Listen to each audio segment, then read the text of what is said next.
है कि परमात्मा साकार होते हैं, बट हमारे धर्म को बताते हैं परमात्मा निराकार होते हैं। वो तो हमारे मन में होते।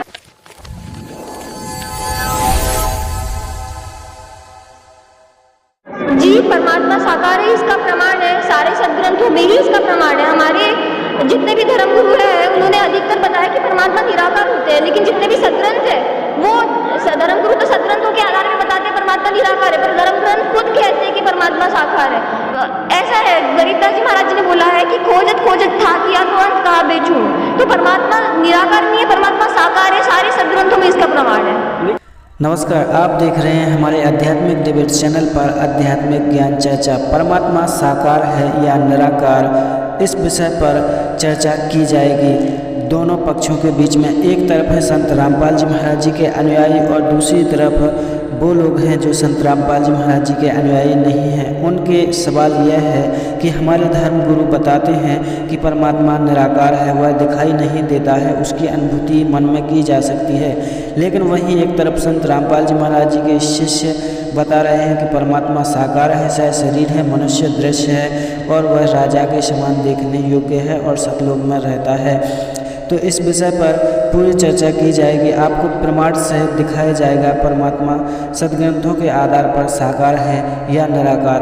तो आइए जानते हैं संत रामपाल जी महाराज जी शिष्यों के बीच और अन्य संत रामपाल जी महाराज जी के शिष्य नहीं हैं उनके बीच आध्यात्मिक ज्ञान चर्चा।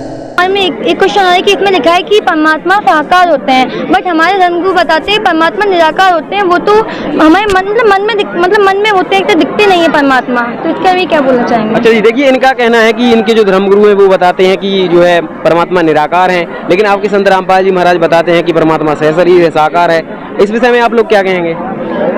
जी, परमात्मा साकार है, इसका प्रमाण है, सारे सदग्रंथों में ही इसका प्रमाण है। हमारे जितने भी धर्म गुरु हैं उन्होंने अधिकतर बताया कि परमात्मा निराकार होते हैं, लेकिन जितने भी सदग्रंथ है वो धर्म गुरु तो सदग्रंथों के आधार में बताते हैं परमात्मा निराकार है, पर धर्म ग्रंथ खुद कहते हैं कि परमात्मा साकार है। जैसे वेदों में बोला है, ऋग्वेद मंडल नंबर 9 सूक्त नंबर 82 के मंत्र नंबर 1, 2, 3 में कि वो परमात्मा है जो राजा के समान दर्शनीय है, हमारे पापों का हरण करने वाला है।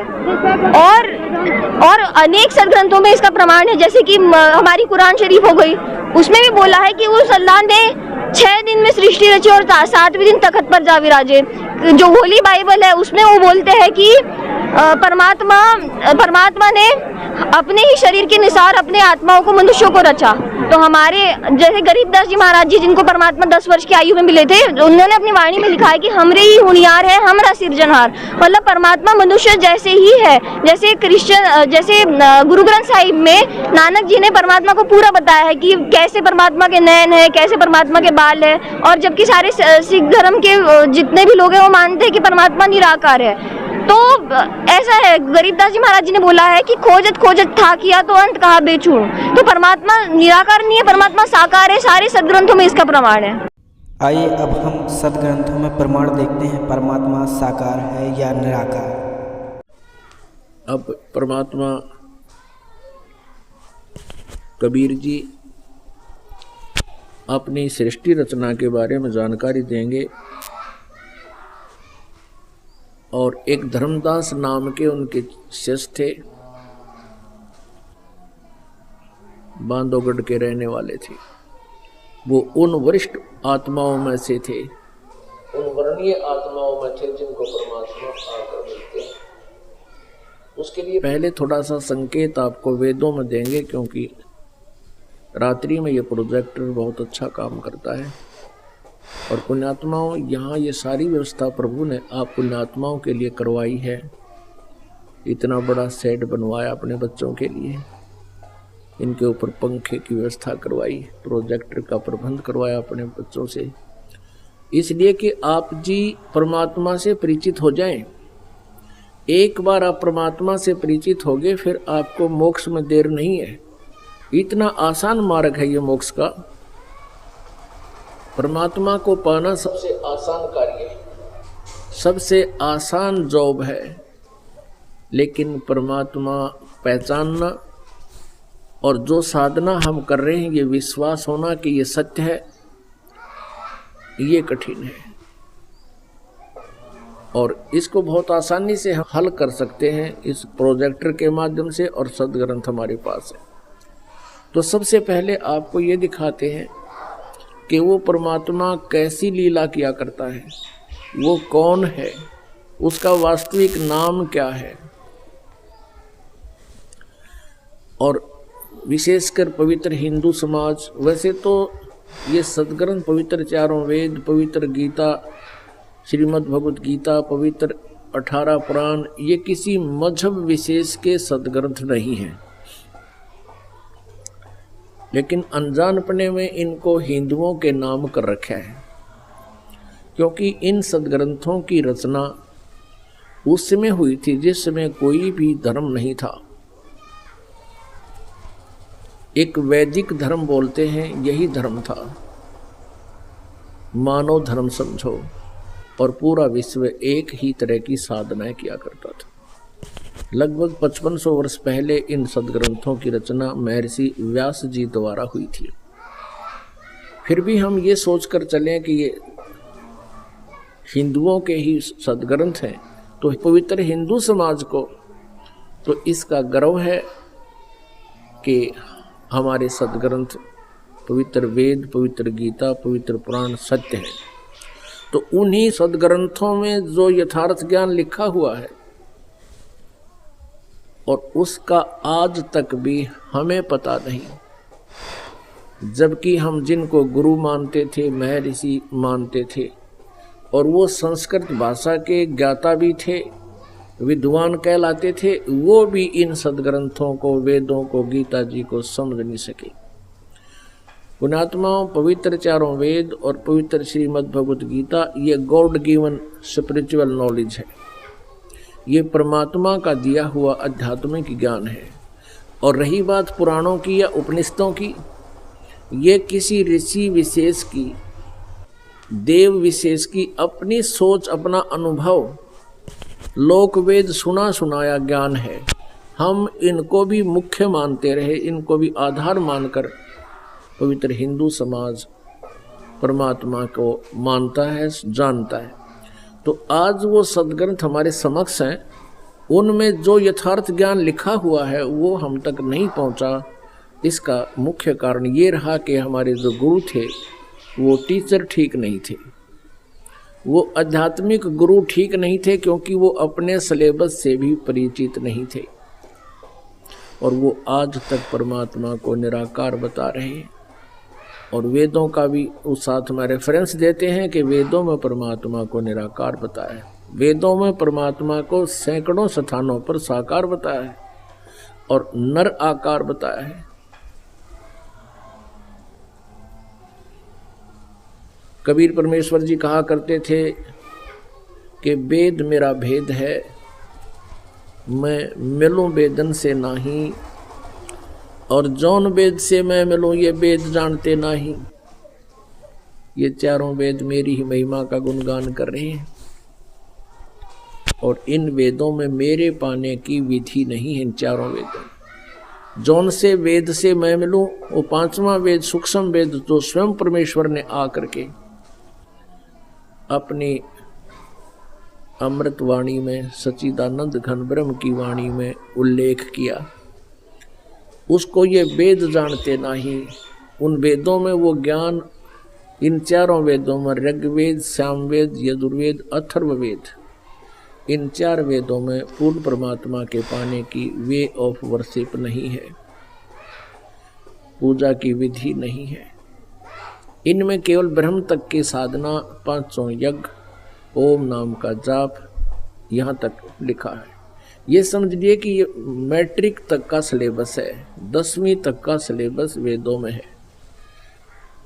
इससे आगे और बहुत सी क्लासेज हैं। वो ज्ञान, वो सिलेबस सूक्ष्म वेद में है, सच्चिदानंद घन ब्रह्म की वाणी में है, कबीर वाणी में। अब रामानंद जी को परमात्मा बता रहे हैं कि स्वामी जी देखिएगा वेदों में परमात्मा के कितने प्रमाण हैं कि वो साकार है। ऋग्वेद मंडल नंबर 9 सूक्त नंबर 86,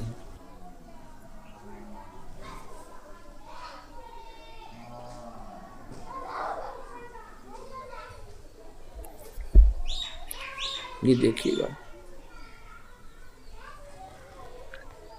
ऋग्वेद मंडल नंबर 9, ये 9 और 10 इकट्ठा ही है।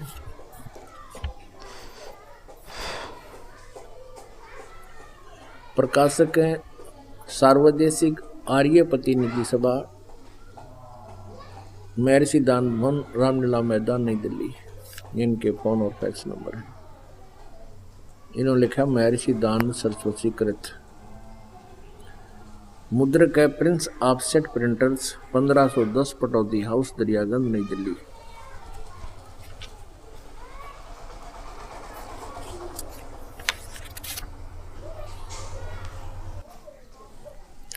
ऋग्वेद मंडल नंबर 9, सूक्त नंबर 86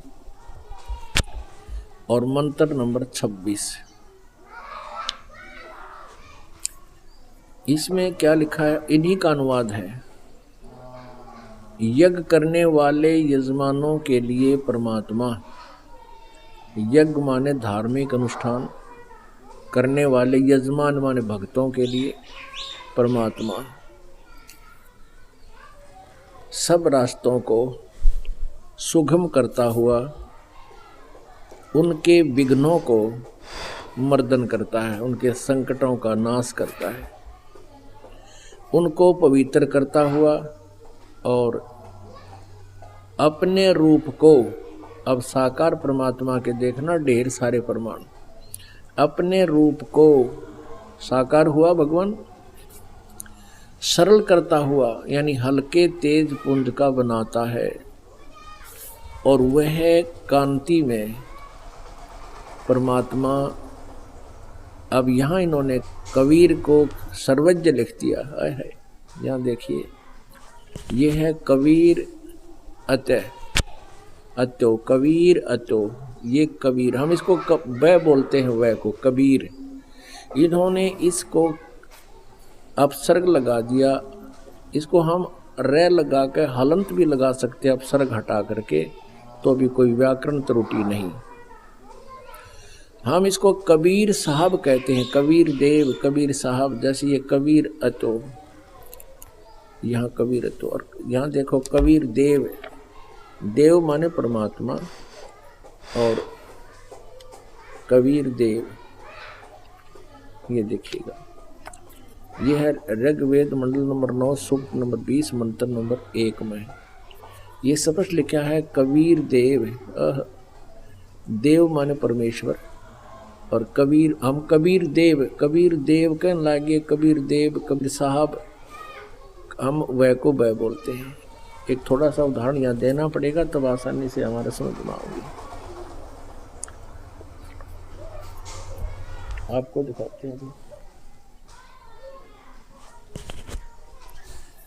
अब आपको इन्हीं जो व्याकरण के जानने वाले माने जाते थे, संस्कृत के विद्वान समझे जाते थे, ये नकली महर्षि दानंद ने इन वेदों में बैठा रखा अनुवाद करने का। ये दानंद जी का अनुवाद नहीं है जो आपको दास दिखा रहा था, नहीं तो ये इसका भी नाश कर देता। ये नाम दानंद का इसलिए लिख रखा है कि इसके नाम तो ये व्याख्या करते हैं। ये 9वां और 10वां मंडल ऋग्वेद का दानंद जी का अनुवाद नहीं है। ये तो एक आचार्य का अनुवाद है जो दानंद जी के ही सिद्धांत को महत्व देता रहा, लेकिन सच्चाई को वो छुपा नहीं सका। अब यहाँ कबीर देव को, जैसे यजुर्वेद है उसके ऊपर रे लगा हुआ है और कहीं पर केवल यजु भी लिखा हो प्रकरणवश, तो वहाँ भी विद्वान पुरुष को अंडरस्टूड होता है कि ये यजुर्वेद की जानकारी है। Yajurveda is a Holi book, Yajurveda एक पवित्र पुस्तक है और उसके विषय में चर्चा कहीं लिखी गई है, तो अंडरस्टूड होता है वहाँ यजु भी लिखा हो, यजुहु, यजु माने लगाकर 2 अपसर्ग लगा रखे हो, तो उसको अनुवाद करते समय लिखना पड़ेगा यजुर्वेद, जैसा कि स्वामी दानंद ने किया हुआ। देखिएगा, ये यजुर्वेद है, ये महर्षि दानंद का अपने कर कमलों से इसका अनुवाद है। ये अनुवाद करता स्वामी दानंद है, राइटर नहीं है वेदों का। राइटर तो वेद व्यास जी है। प्रकाशक है सार्वदेशी कार्य प्रतिनिधि सभा 2/5 महर्षि सिद्धांत भवन रामलीला मैदान नई दिल्ली। संपूर्ण 40 अध्याय महर्षि सिद्धांत सरस्वती कृत। मुद्रक है Prince offset printers 1510 Pataudi house Daryaganj नई दिल्ली से। अब देखिएगा इसके 36वें अध्याय में, ये है 36वां अध्याय, 63 अध्याय आरंभ। इसके प्रथम मंत्र में ही लिखा है रचम वाचम परपधे मनो यजु परपधे, ये यजु शब्द लिखा है। इसके 2 अपसर्ग लगा दी गई है और यहाँ देखिएगा इनका अनुवाद किया महर्षि सिद्धार्थ ने। ये यजु अपसर्ग लग के यजु लिखा हुआ है और इन्होंने फिर इसको अनुवाद करते समय यजुर्वेद लिखना पड़ा। ये बिल्कुल सही है। इसी प्रकार जहाँ केवल कवि लिखा हो, कबीर लिखा हो, तो उसका अनुवाद करना पड़ेगा कबीर देव, क्योंकि उस परमेश्वर के बारे में, उस कबीर परमेश्वर के बारे में, ये यजुर्वेद के बारे में जानकारी है, तो वो कबीर के बारे में, कबीर देव के बारे में जानकारी है। हम उसको कबीर साहब कहने लगे। इतनी सी बात है, इन वेदों को समझना ही आसान होगा। पुण्यात्माओं, हमारे लिए ये वेद पाठ हो रहे थे क्योंकि हमारे पूर्वज शिक्षित थे, ये संस्कृत भाषा में लिखे हुए थे। अब परमात्मा ने दया करी है कि हमारे को वो सूक्ष्म वेद का ज्ञान प्राप्त हो गया और दया करी परमात्मा ने एकादि पुण्यात्मा से इनका अनुवाद ठीक सा करवा दिया। नाते दानद ने तो यजुर्वेद उठा के देख लो, सिर में दर्द हो जाए से अनरस कर दिए अर्थों के, उसको पढ़ नहीं सकता आदमी। ना 3 वेदों का घर घर में प्रचार होता है यदि इनका अनुवाद ठीक होता। अब फिर देखते हैं ऋग्वेद मंडल नंबर 9 सूक्त नंबर 86 आप पढ़ रहे हो मंत्र 26। यज्ञ करने वाले यजमानों के लिए परमात्मा, यानी साधना करने वाले साधकों के लिए, भक्तों के लिए परमात्मा सब रास्तों को सुगम करता हुआ उनके विघ्नों का मर्दन करता है, उनके संकटों का नाश कर देता है, उनको पवित्र करता हुआ अपने रूप को साकार हुआ भगवान, अपने रूप को सरल करता हुआ तेज पुंज अन्य दे धरकर इस विधम को बैठी, गरीबदास जी ने कहा है ब्रह्मवेदी में। वह कांति में परमात्मा सर्वज्ञ नहीं, यहाँ लिखना चाहिए था कबीर देव, कबीर देव विद्युत के समान क्रीड़ा करता हुआ वर्णीय पुरुष को, श्रेष्ठ भक्त को, अच्छी आत्मा को, वरिष्ठ आत्मा को प्राप्त होता है। यानी साकार है, अपना उनका रूप लिखा है, उनका नाम लिखा है और वो उस अच्छी आत्मा को आकर मिलता है। अब ऋग्वेद मंडल नंबर 9 सूक्त नंबर 86 का ही मंत्र 27 देखिएगा। परमात्मा को प्राप्त होते हैं जो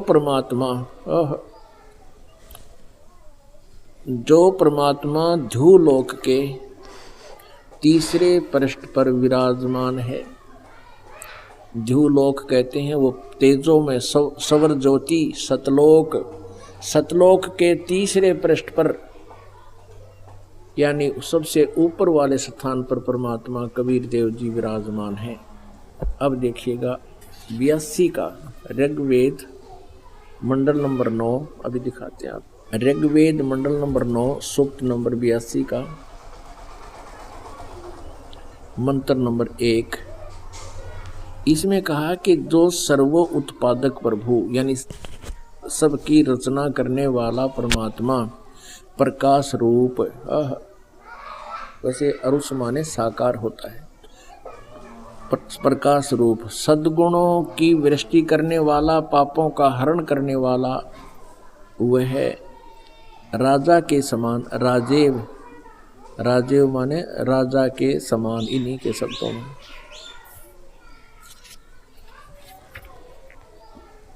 राजा के समान दर्शनीय है, राजा के समान देखने योग्य है, साकार है। और वह पृथ्वी आदि लोक लोकांतरों के चारों ओर शब्दायमान हो रहा है। वह वर्णीय पुरुष को जो दृढ़ भक्त है उसको पवित्र करता हुआ प्राप्त होता है। जिस प्रकार विद्युत सने वाले स्थानों को आधार बनाकर प्राप्त होता है, कितना स्पष्ट कर दिया। वो परमात्मा साकार है और वो पापों का हरण करने वाला है, पाप नाशक है, जो सर्वोत्पादक प्रभु है, सबकी रचना करने वाला, सारी सृष्टि का रचनहार परमात्मा प्रकाश रूप है, सद्गुणों की वृष्टि करने वाला है, पापों का हरण करने वाला है, राजा के समान देखने योग्य साकार है,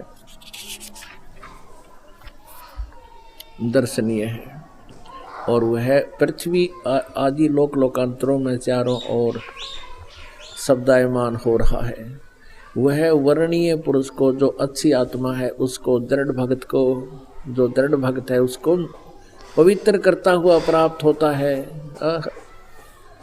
जिस प्रकार विद्युत सने वाले स्थानों को आधार बनाकर प्राप्त होता है। उसका उद्देश्य क्या होता है उस परमात्मा का? हे परमात्मन, उपदेश करने की इच्छा से ऋग्वेद मंडल नंबर 9 सूक्त नंबर 82 मंत्र नंबर 2 अब हम पढ़ रहे हैं। हे परमात्मन, उपदेश करने की इच्छा से आप, यानी यथार्थ ज्ञान देने के उद्देश्य से आप महापुरुषों को प्राप्त होते हो, अच्छी आत्माओं को मिलते हो, और आप अत्यंत गतिशील पदार्थ के समान, यानी बहुत स्पीड से चलने वाले हो, हमारे अध्यात्म यज्ञ को प्राप्त होते हो। जहाँ धार्मिक अनुष्ठान होते हैं वहाँ पर आप तुरंत आ जाते हो। आप कबीर देव हैं। अब यहाँ स्पष्ट समझ लेना पुण्यात्माओं, इन्होंने कबीर का अर्थ सर्वज्ञ कर दिया।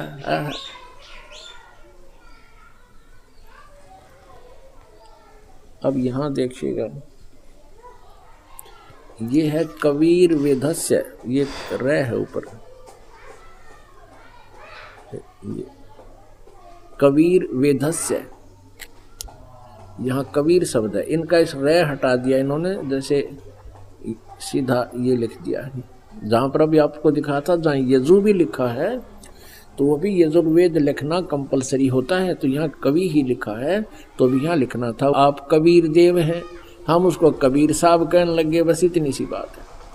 शुद्ध स्वरूप हैं, हमारे पापों को दूर करके हे अमर परमात्मा, सो मन हे अमर परमात्मा, आप हमको सुख दें, उत्पन्न करें। अच्छा, आगे देखना।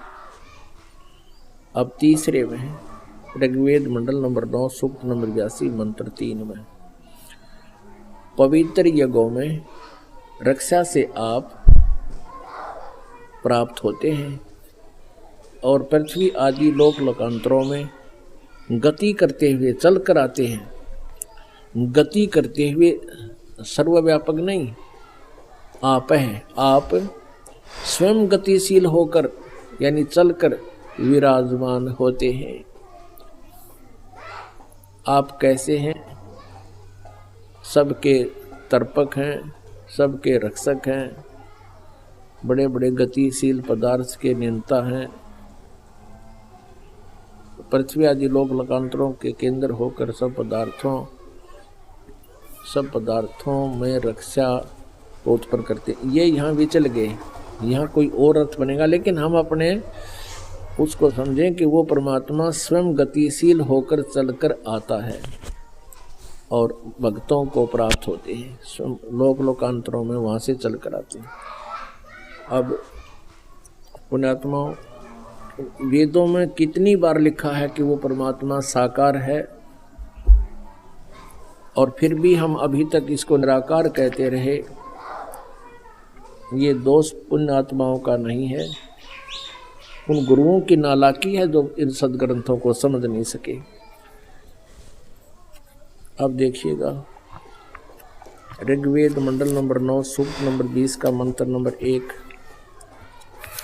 ऋग्वेद मंडल नंबर 9 सूक्त नंबर 20 मंत्र नंबर 1 में, यहाँ स्पष्ट लिखा है पर कबीर देव, इन्हीं का अनुवाद पढ़िए, वह परमात्मा कबीर देव है। यहाँ लिखना चाहिए था, इन्होंने मेधावी लिखा है, वह परमात्मा कबीर देव है और सबका रक्षक है, विद्वानों की तृप्ति के लिए, जो भक्त हैं उनको तृप्त करने के लिए ज्ञान को देता है, सहनशील है, संपूर्ण दुष्टों को संग्राम में तिरस्कृत करता है, और वह परमात्मा कबीर देव है, कबीर साहब है। आपको कुछ एक मंत्र दिखाते हैं, उसके बाद फिर आगे सत्संग बढ़ाते हैं, क्योंकि जब तक हम अपने परमात्मा को पहचाने नहीं, यथार्थ ज्ञान से परिचित नहीं होंगे कि भगवान कैसा है, कहाँ प्रमाण है। आज आप दास के इन वचनों को सदग्रंथों में देख रहे हो, और ये दास सन 1994 से यही व्याख्या करता आ रहा था, परमात्मा को इसी प्रकार बता रहा था, क्योंकि वो सूक्ष्म वेद में कबीर परमेश्वर ने पहले बताया हुआ था, और हमें 100% विश्वास था, अपने मालिक पर कॉन्फिडेंस था। और आज परमेश्वर ने दया करी, सन 2001 में इस दास के अंदर विशेष प्रेरणा की, जब करौथा आश्रम निर्मित कर दिया। पहले घर घर गांव गांव में जाके सत्संग करते थे, बहुत बिजी लाइफ था दास का। फिर इतना अत्यधिक पाठ हो गए, सत्संगों की अधिकता बढ़ गई, घर घर नहीं जाया जा सका। दया करी परमात्मा ने, एक आश्रम बनाया करौथा में। वहाँ फिर कुछ रिलैक्स महसूस हुआ, कुछ समय मिला, पाठ सामूहिक करने लग गए जैसे अब हो रहे हैं। एक दिन प्रेरणा की परमात्मा ने इस दास को कि वेद मेरा भेद है। इस वाक्य से बड़ा प्रभावित हुआ दास के। परमात्मा ने कहा वेद मेरा भेद है, तो अवश्य मालिक के बारे में जानकारी पावेगी। फिर दया करी दाता ने कि इनके द्वारा कुछ अनुवाद किए हुए थे अटबट, उनको देखा, उनमें भी बहुत सा तथ्य अनुवाद इन्होंने अड़ंगा करते हुए भी वो सच्चाई को छुपा नहीं सके, तो बड़ी खुशी हुई। फिर श्रीमद् भगवत गीता जी को देखा, ओए होए, अर्थों के अनर्थ करके उन्होंने सारा काम बिगाड़ रखा था। फिर दया करी दाता ने गहरी नज़र गीता में इस दास ने श्रीमद् भगवत गीता का पुनर्अनुवाद किया, जो आज आपके कर कमलों में है। अभी आपने देखा कि परमात्मा साकार है, सह शरीर है, मनुष्य दृश्य है और सतलोक में रहता है। और अधिक जानकारी के लिए हमारे आध्यात्मिक डिबेट चैनल पर विजिट करें। वीडियो को लाइक कीजिए, चैनल पर नए हो तो सब्सक्राइब कीजिएगा। जल्द मिलेंगे अगले वीडियो में, तब तक के लिए धन्यवाद।